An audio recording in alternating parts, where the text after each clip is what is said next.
Hello friends, இன்னைக்கு night டின்னருக்கு இடியாப்பம் தான். இந்த இட்லி போட்டு வாங்கினதுலேருந்து தோசை சப்பாத்திலாம் மறந்தே போச்சு.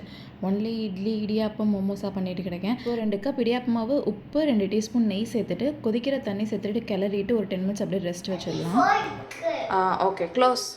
வீட்டில் இருக்க ஒரு பெரிய இடிகேட்டுக்கு இந்த மாதிரி ஸ்வீட் இடியாப்பம்லாம் பிடிக்காது. அதுக்காக கார இடியாப்பம் பண்ணுறதுக்கு 2 பெரிய தக்காளி, 2 பெரிய வெங்காயத்தை கட் பண்ணி வச்சுக்கிட்டேன். அதுக்கு நடுவில் இடியாப்பமாகவே நல்லா பிசைஞ்சு உலக்கில் போட்டு புளிஞ்சு எடுத்து வச்சுக்கிட்டாச்சு. கண்டிப்பாக சுடுதண்ணி ஊற்றி பிசைஞ்சு பாருங்கள், அவ்வளோ சாஃப்டாக கொடி கொடியாக வரும் இடியாப்பம். 4 to 5 மினிட்ஸ் ஸ்டீம் பண்ணி எடுத்தோம்னா சூப்பரான இடியாப்பம் ரெடி. அப்படியே நெய், சீனி, தேங்காய் பூ போட்டு அப்படியே சாப்பிடலாம். ஆனால் எக்ஸப்ஷனல் கேஸுக்கு இந்த மாதிரி பண்ணுங்கள். ஒரு கடாயில் எண்ணெய் சேர்த்துட்டு தாளிக்கிற ஐட்டம்ஸ் ஆனால் கடுகு, சீரகம், கடலைப்பருப்பு, உளுந்தப்பருப்பு, வெங்காயம், கருவேப்பிலை அண்ட் பச்சை மிளகாய், தக்காளி சேர்த்துட்டு நல்லா குக்காக விட்டுலாம். அதுக்கு நடுவில் ஸ்டீம் பண்ண இடியாப்பத்தையும் நல்லா பிச்சு போட்டுக்கலாம். அதுக்காக கொஞ்சமாக மஞ்சள் தூள் சேர்த்து கலந்துட்டு இடியாப்பத்தையும் அதோட சேர்த்து மிக்ஸ் பண்ணி ஃபைனலாக கொஞ்சம் கொத்தமல்லி சேர்த்துட்டு ஸ்டவ் ஆஃப் பண்ணால் சூப்பரான இடியாப்பம் ரெடி. சைட் டிஷ்க்கு தேங்காய் சட்னி வச்சு சாப்பிட்டு பாருங்கள், செம்ம டேஸ்ட்டாக இருக்கும்.